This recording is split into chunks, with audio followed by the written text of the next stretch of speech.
Andréane Designer chez Colorantic. Aujourd'hui, je fais une mini capsule là, sur notre savon. En fait, là, vous êtes plusieurs là, à acheter nos pinceaux. Puis, vous dites tout le temps, est-ce qu'on peut les récupérer? Est-ce qu'on peut les laver? Est-ce que je les lave avec du savon vaisselle? Non, on ne les lave pas avec du savon vaisselle surtout. Mais oui, je vais vous montrer comment bien les laver, comment bien les préparer. Et puis, en fait, je vais aussi en profiter pour parler de notre savon à nous qui est à la menthe, qui sent vraiment incroyablement bon. Et puis, c'est un exfoliant pour les mains, mais également conçu pour les pinceaux, mais avec des petits granules qui s'appellent les pumices. Ce qui fait, c'est que c'est comme des petits cristaux qui fait que ça nettoie vraiment en profondeur le pinceau sans l'abîmer. Donc, même chose pour nos mains. Donc, on n'abîme pas nos mains, on va les laver. C'est très bon pour le jardinage également, ce savon-là. Quand on jette le pain de cèdre ou la terre, c'est noir, ça salit. En fait, ça fait une belle exfoliante, puis nos mains, elles viennent passer belles. Donc, mon pinceau, ça fait quand même longtemps que la peinture, puis qu'il sèche. Là, on le voit ici. Donc, je vais vous montrer. On met le savon vraiment comme ça dans la paume de main. On ouvre l'eau. Puis, on vient frotter avec le pinceau. Vraiment comme il faut, comme ça. Puis, en fait, le savon, justement, il agit de cette façon-là. C'est avec les frottements que ça va faire que ça va partir. Regardez, j'ai quasiment pas frotté là, mon pinceau. Là, déjà, là, il est vraiment bien, ça a vraiment bien parti. Du savon vaisselle, ça a plusieurs agents toxiques.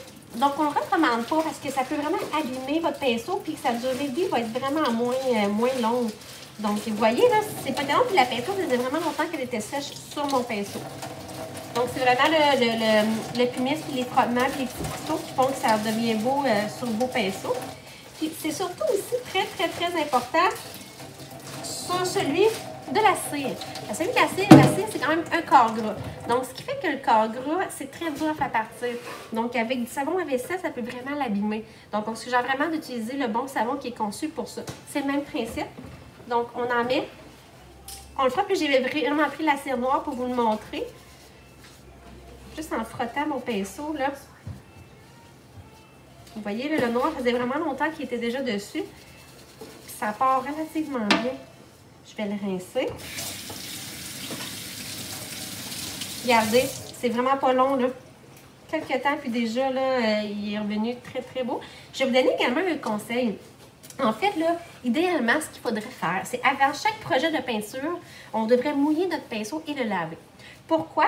C'est que dans le fond, on vient enlever tout ce qui est les poussières, l'excédent, puis les poils qui auraient dû partir, qui vont rester dans la peinture, mais on les enlève de cette façon-là. Puis idéalement, on peinture toujours lorsque notre pinceau est trempe. Pourquoi? Bien parce que justement, ça va faire en sorte que la pinceau elle va mieux s'étendre, donc vous allez moins en perdre. Et puis, c'est vraiment une technique qu'on doit utiliser. Pour la cire, par exemple, je ne le recommande pas. Donc, une fois séché là, votre pinceau, là, vous pouvez commencer à l'utiliser, mais nettoyez-le comme il faut, c'est vraiment important. Plus qu'on nettoie nos pinceaux comme il faut, puis qu'on les lave bien, nos pinceaux vont durer beaucoup plus longtemps. Pour les faire sécher, idéalement, on ne les fait pas sécher comme ça. Dans un bol parce que ça va tremper ici puis ça va venir faire décoller les soies. Donc, c'est vraiment important qu'on ne les laisse pas tremper non plus toute la nuit. Si on les laisse tremper, c'est sûr, dans l'eau chaude en plus, ça va faire décoller parce que c'est collé. Donc, c'est sûr que c'est ça. Pour pas les abîmer puis vraiment qu'ils durent longtemps puis qu'ils ne perdent pas ses poils, c'est vraiment la technique utilisée. Vous voyez, j'ai quand même frotté bien mon pinceau, les deux, puis il n'y en a pas aucun qui sont partis. Donc, je vous conseille de vraiment bien faire attention, surtout pas les laisser. Donc, pour les laisser sécher, en fait, la meilleure technique, c'est vraiment soit de les laisser comme ça quand on est capable, parce que l'eau va vraiment s'égoutter. Sinon, l'autre technique aussi, c'est vraiment de les prendre, les laisser comme ça. Donc, on les laisse sécher, c'est la meilleure solution. Et puis, ça ne les abîmera pas. Puis, comme je vous dis, pour la peinture, si vous voulez les utiliser pour faire la peinture, avant, nettoyez-le avec le savon encore. Et puis, mouillez-le, laissez-le mouiller. Donc, comme ça va être mieux pour la peinture. Donc, voilà, je vous suggère d'utiliser le savon. Là, on l'a en format 32 onces et en format 8 onces. Puis, honnêtement, les 32 onces, ils passent quand même très rapidement parce qu'on n'est pas obligé de l'utiliser seulement que pour le pinceau. Je vous recommande de le laisser à la maison là, comme nettoyant à main.